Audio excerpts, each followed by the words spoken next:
रात के 11 बजे थे। कंपनी की मैनेजर आयशा अपने ऑफिस में बैठी थी। काम खत्म होते ही वह अपने घर जाने की तैयारी में थी। अचानक बाहर मूसलाधार बारिश शुरू हो गई। कोई टैक्सी या कार नहीं दिख रही थी, इसलिए उसने बारिश में ही पैदल घर जाने का फैसला किया। बारिश की बूंदों से भीगते हुए वह अपने छोटे से सुंदर कपड़े में बेहद प्यारी लग रही थी। उसके कपड़े बारिश में पूरी तरह से भीग चुके थे, जिससे उसके अंदर पहने हुए छोटे हॉट ड्रेस साफ दिखाई देने लगे। सड़कें वीरान थीं और सिर्फ बारिश की आवाजें सुनाई दे रही थीं। कुछ दूरी चलने के बाद एक कार उसके पास आकर रुकी। कार में बैठा लड़का बोला, क्या आपको मदद की जरूरत है? आयशा ने हिचकिचाते हुए न कहा, लेकिन लड़के ने उसे आश्वस्त किया और वह उसकी कार में बैठ गई। लड़के ने वादा किया कि वह उसे सुरक्षित घर तक पहुंचा देगा। कुछ समय ड्राइव करने के बाद अचानक कार का इंजन बंद हो गया। लड़के ने कहा, शायद इंजन गर्म हो गया है, इसे ठंडा होने देते हैं। वे दोनों कार में बैठकर इंतजार करने लगे। लड़का धीरे धीरे आयशा के बारे में जानने लगा और उसने रोमांटिक तरीके से उससे फ्लर्ट करना शुरू कर दिया। आयशा भी उसे देखकर मुस्कुरा रही थी और उसकी बातों का जवाब दे रही थी। वे दोनों एक दूसरे की तरफ खिंचाव महसूस कर रहे थे। आयशा ने अपनी ड्रेस को ढीला करना शुरू किया और रोमांटिक तरीके से अपने कपड़े उतारने की कोशिश की। लड़के ने उसकी गर्दन पर धीरे धीरे किस करना शुरू किया और धीरे धीरे उसके कपड़े उतारने लगा। आयशा ने अपने अंडरपैंट्स उतार दिए और लड़के की गोद में बैठ गई। वे दोनों एक दूसरे को पूरी तरह से महसूस कर रहे थे और प्यार कर रहे थे। आयशा ने शरारती अंदाज में कहा, तुम्हें पता है, मैंने अभी तक अपने कपड़े पूरी तरह से नहीं उतारे।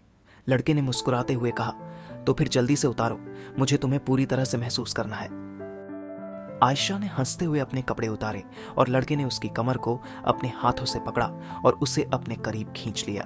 लड़का धीरे धीरे आयशा के शरीर पर अपने होंठों से किस करने लगा। आयशा ने मुरझाते हुए कहा, तुम बहुत शरारती हो, लेकिन मुझे यह बहुत अच्छा लग रहा है।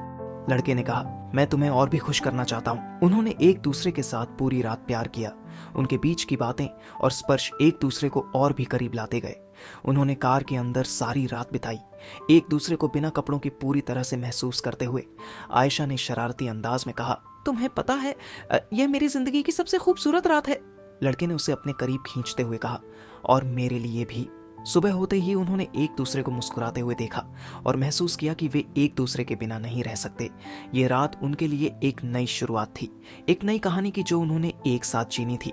लड़का, तुम्हारे कपड़े पूरी तरह भीग चुके हैं। आयशा, हाँ, लेकिन तुम्हारे साथ भीगना बुरा नहीं है।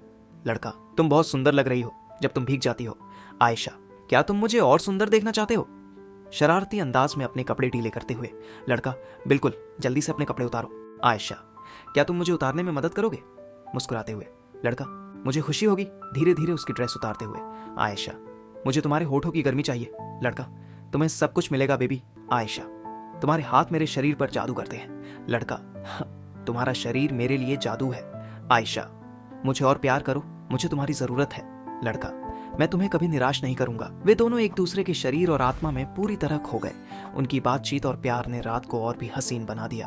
उन्होंने कार के अंदर सारी रात बिताई, एक दूसरे को बिना कपड़ों के पूरी तरह से महसूस करते हुए। आयशा ने शरारती अंदाज में कहा, तुम्हें पता है, ये मेरी जिंदगी की सबसे खूबसूरत रात है।